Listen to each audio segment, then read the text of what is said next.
ibu harus berkorban atau ibu harus berjasa dengan kalian. Apabila kalian sakit atau mengalami kesusahan di rumah, maka ibu harus pergi mengunjungi kalian. Begitu pun kalian di saat ibu lagi kesusahan, otomatis kalian akan pergi mengunjungi kembali ibu di rumah ibu. Merupakan kepentingan pribadi dan mengutamakan kepentingan atau kebutuhan keuangan berbahaya sampai nyawa pun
Di kalender tahun 1980, lahirlah rumusan katekese umat yang diartikan sebagai komunikasi iman. Katekese umat yang diartikan sebagai komunikasi iman atau tukar-menukar pengalaman iman atau penghayatan iman antara anggota jemaat. Dalam katekese umat, kita bereaksi tentang iman akan Yesus Kristus, pengantara Allah dan bersabda kepada kita. Yang berkatekese adalah umat. Peran dan keterlibatan umat dalam karya katekese sesungguhnya menjawab pengertian gereja sebagai umat Allah. Bandingkan dengan Judul artikel 9. Dalam katekese umat, fungsi pemimpin katekese adalah mengarahkan dan mempermudah fasilitator, yaitu pelayanan yang menciptakan suasana komunikatif. Komunikasi iman dalam katekese umat menempatkan peserta sebagai sesama dalam iman yang sederajat. Mereka saling bersaksi, berdialog dalam suasana terbuka, ditandai sikap saling menghargai dan saling mendengarkan. Dua konsep para penulis atau ahli dalam katekese.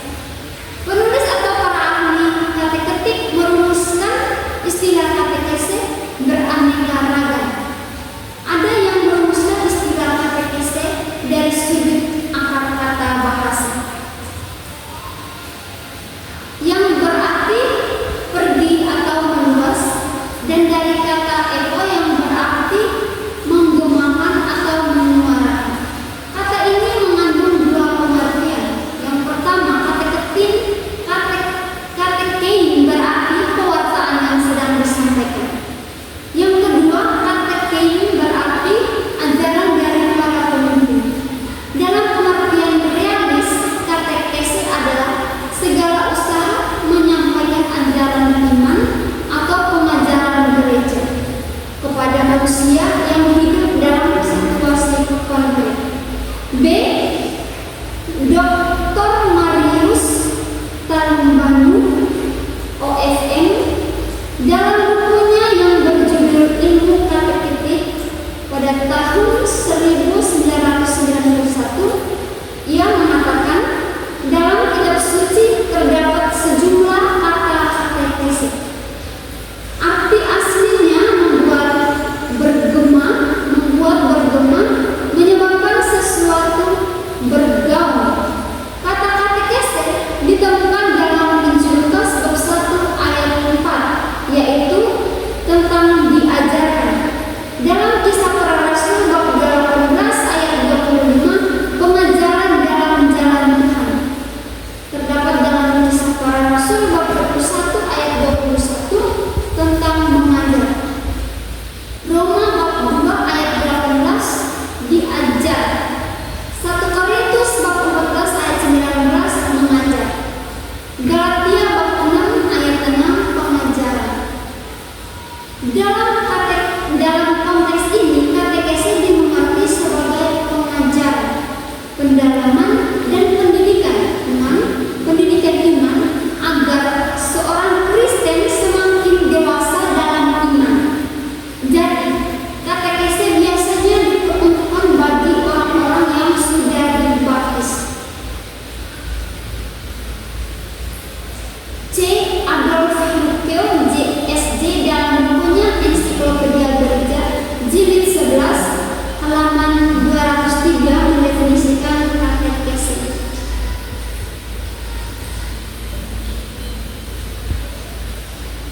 Katekese itu pengajaran atau pedoman dasar hidup Kristen, yakni iman dan perilaku Kristen yang diberikan oleh orang tua, guru agama, atau katekis. Hal yang sama dikembangkan oleh A.P. Budiono HD. Katekese berarti ingin menolong supaya dapat belajar hidup dari iman. D. Hippolytus mengartikan katekese sebagai pelajaran agama bagi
Yang pertama, pewartaan atau katekese.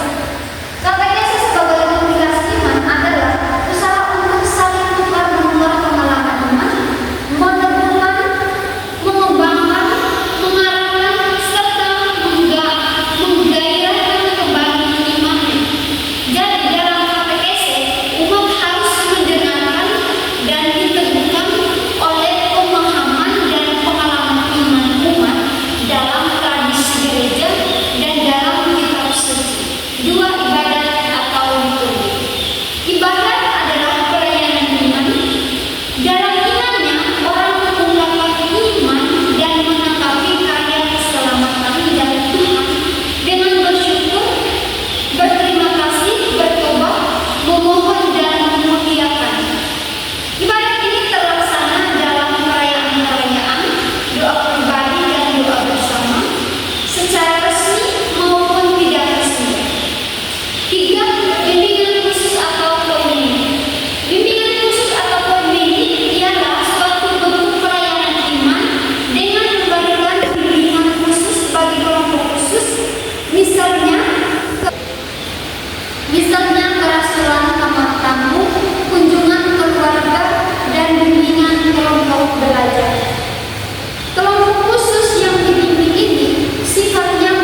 itu ini bagi katekese ialah memberikan nilai iman sehingga lebih dihayati lagi. Bentuk katekese ditinjau dari segi penyajiannya, katekese dapat dibedakan dalam 3 bentuk. Yang pertama, bentuk praktis. Bentuk ini mengarahkan peserta katekese untuk bergiat dan rajin mempraktekkan kehidupan agamanya. Yang dimaksud dengan mempraktekkan kehidupan agamanya, contoh konkretnya pada saat hari Minggu. Pada saat hari Minggu otomatis kita yang beriman Katolik kita akan pergi ke gereja. Itulah yang disebut dengan mempraktekkan kehidupan imannya, yaitu juga dengan rajin beribadah, rajin berdoa dan berdevosi, bergairah menghadiri perayaan Ekaristi dan perayaan lain. 2, bentuk historis. Bentuk ini memperdalam pengenalan umat akan sejarah penyelamatan dari pihak Allah yang diawali dengan janji-janji mesianis dalam perjanjian lama dan memuncak dalam pribadi Yesus Kristus di dalam perjanjian baru. Sumber dan bahan utamanya ialah terdapat dalam kitab suci. Dahulu pernah beredar buku, yaitu buku sejarah suci yang berkisah atau yang berisi kisah-kisah Alkitabiah. Di dalamnya terdapat campur tangan Allah dalam menyelamatkan umat manusia dan ditampaklah suatu hubungan antara manusia dengan Allah. Yang ketiga, bentuk sistematis. Bentuk ini menyajikan kepada umat ajaran teologis dan dogmatis yang terus-menerus secara otomatis, singkat dan padat. Sumbernya adalah buku katekismus. 1. Sejarah katekese. Pada abad pertama, sifat katekese misioner. Pada masa gereja purba, katekese ditujukan kepada orang dewasa karena pada masa itu gereja lebih menekankan penyebaran iman atau kegiatan misioner kewartaan disesuaikan dengan situasi yang dijanjikan. Kedua, orang Yahudi kafir keluarga pendengar kepada orang Yahudi, para misionaris meyakinkan mereka bahwa Yesus Kristus adalah Mesias yang dijanjikan.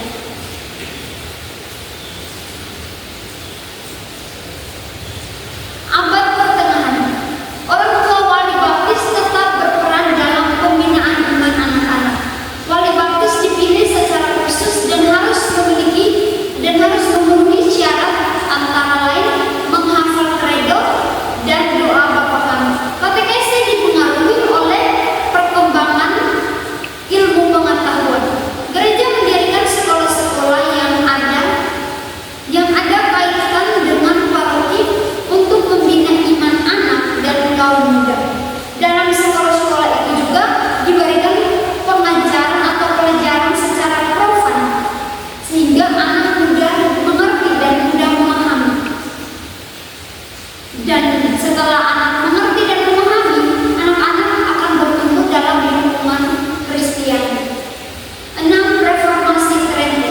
Pada tahun 1545 sampai 1563 terkemuka bahwa katekese itu bersifat definitif. Konsili mewajibkan uskup-uskup untuk mengatur pembinaan iman anak pada hari Minggu dan pada hari raya atau pada hari raya gereja. Katekismus Petrus Canisius ringkasan iman Katolik. Ada 3 katekismus, yakni pertama untuk umat yang belajar teologi, yang kedua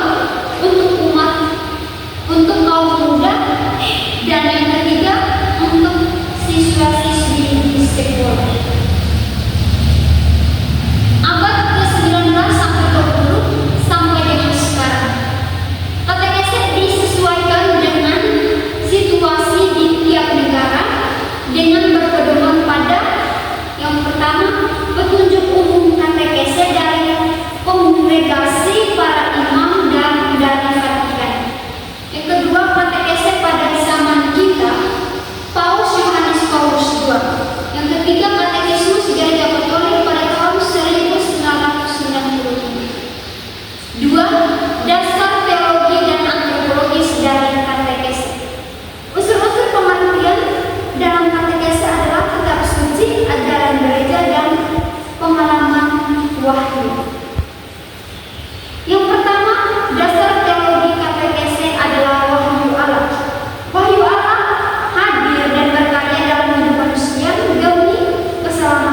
manusia.